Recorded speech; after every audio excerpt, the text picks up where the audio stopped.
Check it out. I'm in the new outdoor storage facility.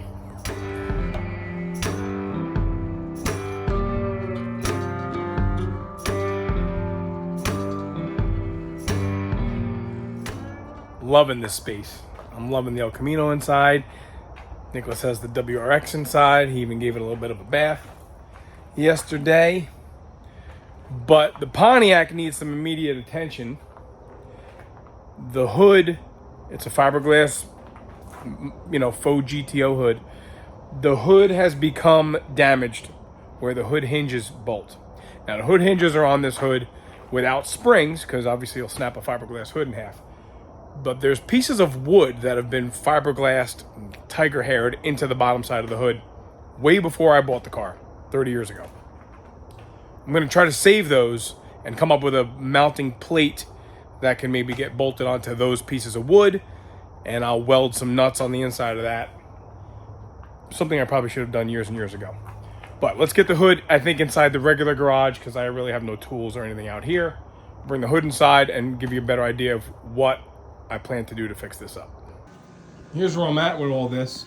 Had to clean up a bunch of that inside fiberglass sheeting that was in here, because I guess the gentleman I bought the car from years and years ago really wanted the inside of the hood to hit a tri-power, or really it wasn't a tri-power at the time we did that.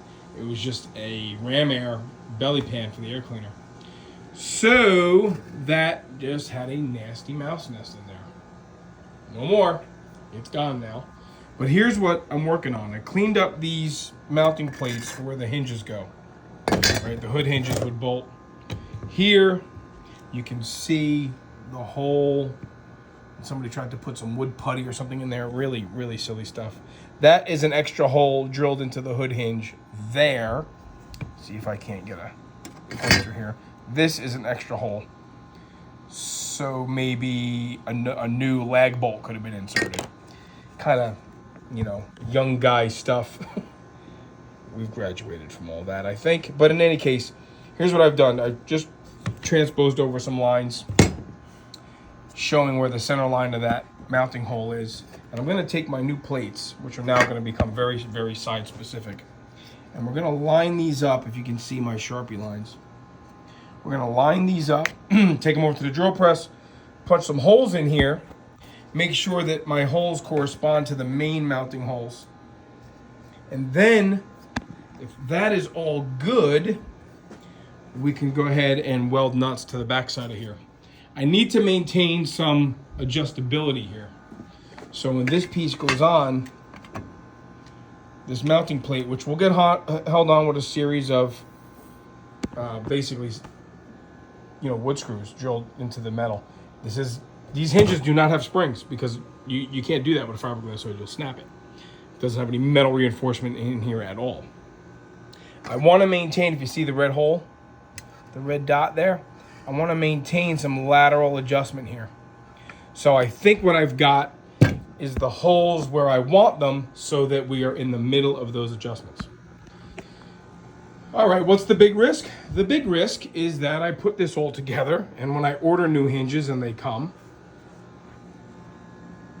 that I don't have the adjustability that I want. So that's the risk. Can always make more of those plates. They're really thin, because I don't want to increase the height of the hood from the fenders too much. But when this happened to the hood, one of the hinges got bent. So I got to get on the computer and order some hinges, order new spacer blocks that go here, here. But in the meantime, I think I'll play with making these mounting plates and see if it doesn't start making more sense to everybody. Here it is. This is the plate that I had envisioned. Welded the nuts on the inside, relieved the back side of this wood block that's been fiberglass into the hood. We're doing this for nostalgic purposes. We're doing this to save this mock GTO hood that's been on this car since we got the car in and around 94, 95. And this hood's been on it. So we want to save the hood as best we can, and I think I'm doing okay. Relieve the holes Made the plates, welded them in, the nuts I mean, for the back side. Now I just have to get real serious and get a series of screws, to screw the new plate to the wood block in the hood. Simple, basic engineering here. So you still use a lot of tools. You spend a lot of time even doing something really simple like this. These are 2.5 inches, I think, by 12.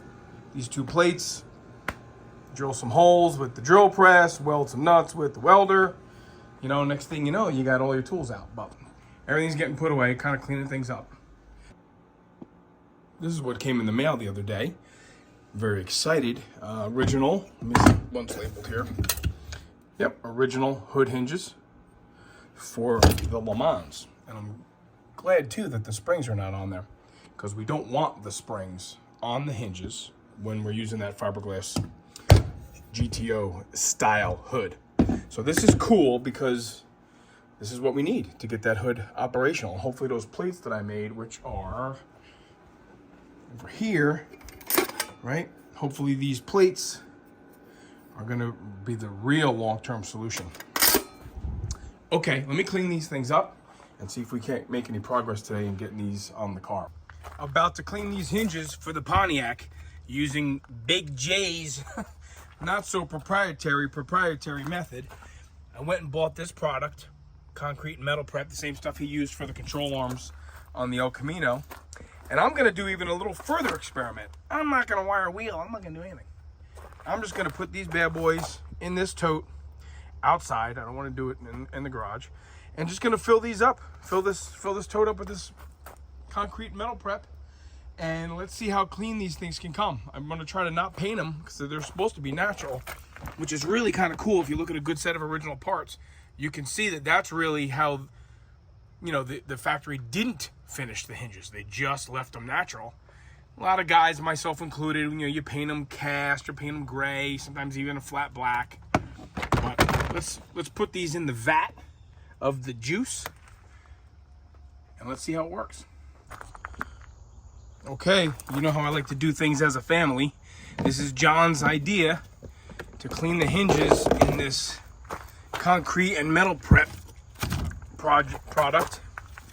And let me tell you something. Let's not drop the phone in here, Steve-O. That'd not be a good idea. Look at these things. Look how nice they are. Wow. That's great. There's a little bit of paint on these that I'm gonna scrub off. I'm gonna rinse these things off.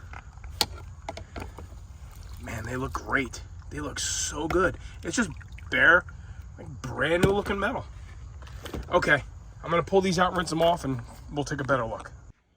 Man, I tell you, look at that. That is bare metal. Now it's wet. I didn't clear coat it. It's just wet because you got to thoroughly rinse it with water. So what I'll do now is I'll just wipe it down with a Scotch-Brite and probably some PB Blaster, maybe some fluid film, because I really don't want to paint them. I want them to just stay the way they are. Al natural. Yet another rainy day here in the Northeast. Trying to get my head around getting back to work on some of these cars. Work has been pretty hectic, some long days, but that's no excuse. We still got stuff to do, right? So I'm gonna concentrate on the Pontiac here for the next little while. I cleaned up the hinges as I've shown. They are installed in the car. Now I'm gonna work on just mounting those mounting plates that I fabricated, cut some metal and welded some nuts to the inside. For the underside of the fiberglass hood, I bought this morning some wood screws to screw those plates into the hood, some PL to glue those plates in addition to the screws to the hood.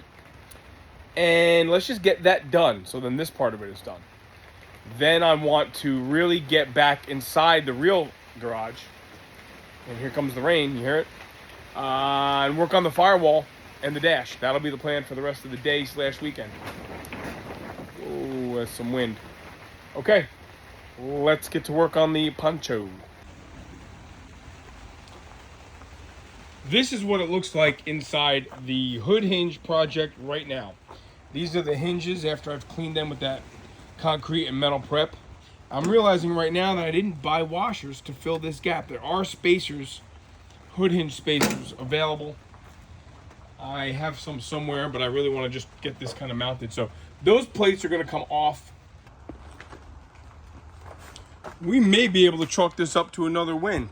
Obviously, with the hood pin location and the hood pin hole in the hood, old Steve-O doesn't have much in the way of creative allowances here. But here we go. Look, it's a hood that opens and closes on hinges. Those plates mounted in the hood really fine. I did have to put a stack of washers in there to make up that space that normally you'll see a big shim in there, a big block. So there you have it with no hinges. I mean, obviously the hood has no weight. But look, I'm gonna tighten up those hood hinge bolts that go to the fender, because I really think this right here, a little bit of creaking going on over there, but look, come on. I mean, what else can I ask for? This is a 30-something-year-old fiberglass hood that has had its bumps and bruises. I like to say things like, if for nothing other than my benefit only. I keep track of time on things because, you know, time is everything, right? So here's my book that I've started for the Lemans. And if we go back to August 24th, I start working on the hood.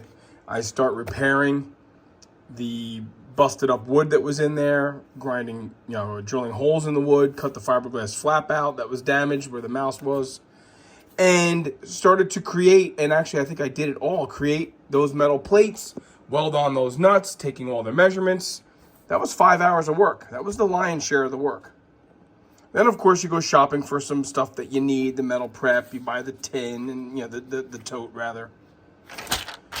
And then everything else, right? You get another hour scrubbing, cleaning, rinsing the hood hinges. You know, that takes time. Now we're up to 6 hours. The other day, I installed the hinges and made sure that those plates mounted mounted to the hinges, and the hinges could fold all the way. A little bit of grinding on one of the corners. I didn't show you guys that. But obviously, when the hood hinge collapses, those plates have to clear the little hump of the hood hinge arm. So that had to take place. There was another hour. And today, actually taking the hood back off the car, mounting those plates that I made to the hood permanently. Didn't use PL because those wood screws really went in fine once I put them in the big mother drill press and drilled those holes. But you know what? That was another hour and a half today. So when you add it all up, guys, 8.5 hours I took. It's not what it takes. It's what it takes me, what it took me. You know, set up the tools, do what you need to do, put the tools back. At the end of it all, there's a day, man. There's a day to fix the busted up hood, clean up hinges. Oh, by the way, I, had to locate, Joe found the hinges, got them shipped to me. So none of this stuff happens really quickly. But if you're patient and you just chip away, every single day, get a little something accomplished. A simple thing like putting a fiberglass hood back on a car. Yeah, just bolt it on, right? Right, just bolt it on. What are you bolting it to? So, just a little insight, how this all goes. Spend 8.5 hours on something, you end up with 8 minutes of video. But it's done.